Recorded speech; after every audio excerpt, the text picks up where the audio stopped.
ಒಮ್ಮೆ ಕೃಷ್ಣಾರ್ಜುನರು ವಾಯು ವಿಹಾರಕ್ಕೆಂದು ಹೊರಟಿರುತ್ತಾರೆ. ಹೋದಂತಹ ಸಂದರ್ಭದಲ್ಲಿ ಒಬ್ಬ ಬ್ರಾಹ್ಮಣ ಭಿಕ್ಷೆಯನ್ನು ಬೇಡ್ತಾ ಇರ್ತಾನೆ. ಆಗ ಅರ್ಜುನನಿಗೆ ಬ್ರಾಹ್ಮಣನನ್ನು ನೋಡಿ ಕರುಣೆ ಬರುತ್ತದೆ.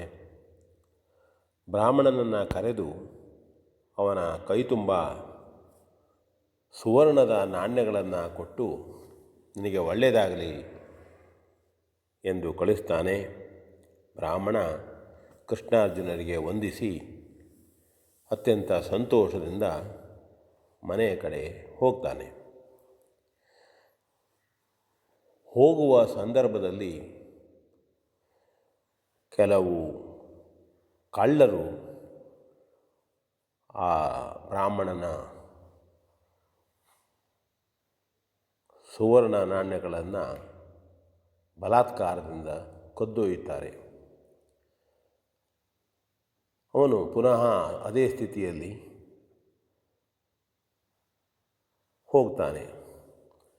ಮಾರನೆಯ ದಿನ ಕೃಷ್ಣಾರ್ಜುನರು ಅದೇ ಸ್ಥಳದಲ್ಲಿ ವಾಯುವಿಹಾರಕ್ಕೆ ಬಂದಿರುತ್ತಾರೆ. ಇದೇ ಬ್ರಾಹ್ಮಣ ಭಿಕ್ಷೆಯನ್ನು ಬೇಡಲಿಕ್ಕೆ ಬರ್ತಾನೆ. ಆಗ ಅರ್ಜುನ ಕೇಳ್ತಾನೆ ಕೃಷ್ಣನಿಗೆ, ಕೃಷ್ಣ, ಈ ಬ್ರಾಹ್ಮಣನಿಗೆ ನಾನು ನಿನ್ನೆ ಅನೇಕ ಸುವರ್ಣ ನಾಣ್ಯಗಳನ್ನು ಕೊಟ್ಟಿದ್ದೇನೆ, ಇವನ ಸ್ಥಿತಿ ಸುಧಾರಿಸಲಿ, ಒಳ್ಳೆಯದಾಗಿ ಬದುಕಲಿ ಎಂಬುದಾಗಿ. ಆದರೆ ಇವತ್ತು ಇವನು ಮತ್ತೆ ಬೇಡುತ್ತಾ ಇದ್ದಾನಲ್ಲ. ಆಗ ಕೃಷ್ಣ ಹೇಳ್ತಾನೆ, ಇಲ್ಲ, ಸಮಯ ಬರಬೇಕು, ಅಲ್ಲಿಯವರೆಗೆ ಮನುಷ್ಯರು ಕಾಯಬೇಕು ಎಂಬುದಾಗಿ ಕೃಷ್ಣ ಹೇಳ್ತಾನೆ. ಆಗ ಅರ್ಜುನ, ನೋಡೋಣ, ಇವತ್ತು ಅವನಿಗೆ ನಾನು ಉತ್ತಮವಾದಂತಹ ಜೀವನ ಮಾಡಲು ಅವಕಾಶ ಮಾಡಿಕೊಡ್ತೇನೆ ಎಂಬುದಾಗಿ ಪುನಃ ಬ್ರಾಹ್ಮಣನನ್ನು ಕರೆದು ಅವನಿಗೆ ಕೈ ತುಂಬ ನಾಣ್ಯಗಳನ್ನು, ವಿಶೇಷ ನಾಣ್ಯಗಳನ್ನು ಕೊಟ್ಟು ಕಳಿಸ್ತಾನೆ. ಆಗ ಬ್ರಾಹ್ಮಣ ಪುನಃ ಸಂತೋಷದಿಂದ ತೆಗೆದುಕೊಂಡು ಹೋಗ್ತಾನೆ. ಮನೆಗೆ ಹೋಗಿ ಒಂದು ತಾಮ್ರದ ತಂಬಿಗೆಯಲ್ಲಿ ಆ ನಾಣ್ಯವನ್ನು ಯಾರಿಗೂ ತಿಳಿಯಬಾರದು ಎಂಬುದಾಗಿ ಹಾಕಿಡ್ತಾನೆ. ಮತ್ತು ಇದನ್ನು ತನ್ನ ಹೆಂಡತಿಗೆ ಹೇಳಬೇಕು ಅಂಥೇಳಿ ಹೊರಗೆ ಹೋದಾಗ ಇತ್ತ ಕಡೆ ಅವನ ಹೆಂಡತಿ ನದಿಯ ನೀರಿಗೆ ಮಣ್ಣಿನ ತಂಬಿಗೆಯನ್ನು ತೆಗೆದುಕೊಂಡು ನೀರು ತರುವುದಕ್ಕಾಗಿ ಹೋದಂಥವಳು ಬರ್ತಾ ಇರ್ತಾಳೆ. ಆ ತಂಬಿಗೆ, ಮಣ್ಣಿನ ತಂಬಿಗೆ ಒಡೆದೋಗಿರ್ತದೆ. ಹಾಗೆ ಅವಳು ಮನೆಗೆ ಬಂದು ಈ ತಾಮ್ರದ ತಂಬಿಗೆಯನ್ನು ತೆಗೆದುಕೊಂಡು ನದಿಗೆ ಹೋಗ್ತಾಳೆ ಮತ್ತು ನೀರು ತರುತ್ತಾಳೆ. ಆ ತಂಬಿಗೆಯಲ್ಲಿದ್ದಂತಹ ನಾಣ್ಯಗಳು ಬಿದ್ದು ಹೋಗಿದ್ದು ಅವಳಿಗೆ ಗೊತ್ತಾಗುವುದಿಲ್ಲ. ಮನೆಗೆ ಬಂದು ಬ್ರಾಹ್ಮಣ ನೋಡಿದಾಗ, ಓಹೋ, ತಂಬಿಗೆ ಹೀಗಾಗಿ ಹೋಗಿದೆ ಎಂಬುದಾಗಿ ಅವನಿಗೆ ಕಾಣ್ತದೆ ಮತ್ತು ತನ್ನ ಪರಿಸ್ಥಿತಿ ಹೀಗೆ ಆಯ್ತಲ್ಲ ಎಂಬುದಾಗಿ ಅವನಿಗೆ ದುಃಖ ಆಗ್ತದೆ. ಮಾರನೇ ದಿನ ಕೃಷ್ಣಾರ್ಜುನರು ವಾಯುವಿಹಾರಕ್ಕೆ ಅದೇ ಸ್ಥಳದಲ್ಲಿ ಬಂದಾಗ ಈ ಬ್ರಾಹ್ಮಣ ಮತ್ತೆ ಬೇಡ್ತಾ ಇರ್ತಾನೆ. ಆಗ ಅರ್ಜುನ ಮತ್ತೆ ಪುನಃ ಅದೇ ಪ್ರಶ್ನೆಯನ್ನು ಕೃಷ್ಣನಲ್ಲಿ ಮಾಡ್ತಾನೆ. ಆಗಲೂ ಕೃಷ್ಣ, ನೋಡು, ಅವನಿಗೆ ಸಮಯ ಇನ್ನೂ ಬಂದಿಲ್ಲ, ಅವನ ಕರ್ಮದಲ್ಲಿಯೂ ಬದಲಾವಣೆ ಆಗಿಲ್ಲ ಎಂದು ಹೇಳ್ತಾ ನೋಡ್ತಾ ಅವನಿಗೆ 2 ತಾಮ್ರದ ನಾಣ್ಯಗಳನ್ನು ಕೊಟ್ಟು ಕಳಿಸ್ತಾನೆ. ಅರ್ಜುನನಿಗೆ, ಅಯ್ಯೋ, ದೇಶವನ್ನೇ, ಜಗತ್ತನ್ನೇ ತನ್ನ ಒಡಲಲ್ಲಿ ಇಟ್ಟುಕೊಂಡಂತಹ ಕೃಷ್ಣ ಈ ಬಡ ಬ್ರಾಹ್ಮಣನಿಗೆ 2 ತಾಮ್ರದ ನಾಣ್ಯವನ್ನು ಕೊಟ್ಟದ್ದೇ ಎಂಬುದಾಗಿ ಮನಸ್ಸಿನಲ್ಲೇ ಆಲೋಚಿಸ್ತಾನೆ. ಈ ಬ್ರಾಹ್ಮಣ ಅತ್ಯಂತ ಬೇಸರದಿಂದ ಆ 2 ತಾಮ್ರದ ನಾಣ್ಯಗಳನ್ನು ತೆಗೆದುಕೊಂಡು ಸ್ವಲ್ಪ ಮಾರಾಟ ಮಾಡಿ ಅಕ್ಕಿಯನ್ನು ತೆಗೆದುಕೊಂಡು ಬರ್ತಾನೆ ಮನೆಗೆ.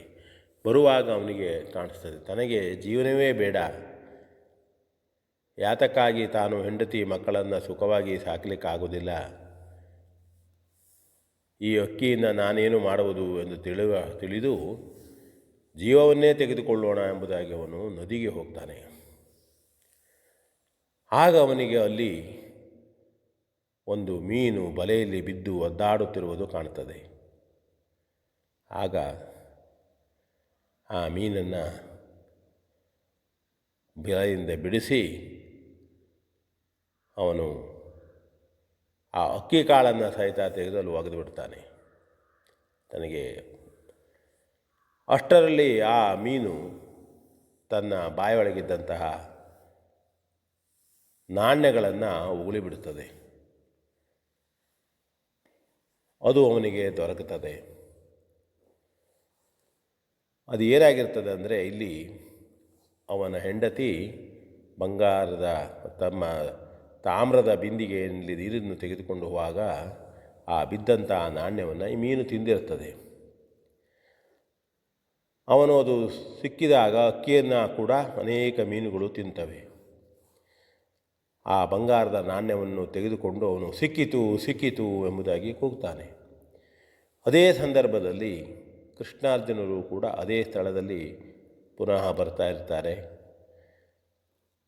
ಆ ಸಿಕ್ಕಿತು ಸಿಕ್ಕಿತು ಎಂಬ ಶಬ್ದವನ್ನು ಕೇಳಿದಾಗ ಹಿಂದೆ ಅವನ ಬಂಗಾರದ ನಾಣ್ಯಗಳನ್ನು ತೆಗೆದುಕೊಂಡು ಹೋದಂಥವರು ಅದೇ ಸಮೀಪದಲ್ಲಿ ತಮ್ಮ ಬಂಗಾರವನ್ನು ಹಂಚಿಕೊಳ್ತಾ ಇರ್ತಾರೆ.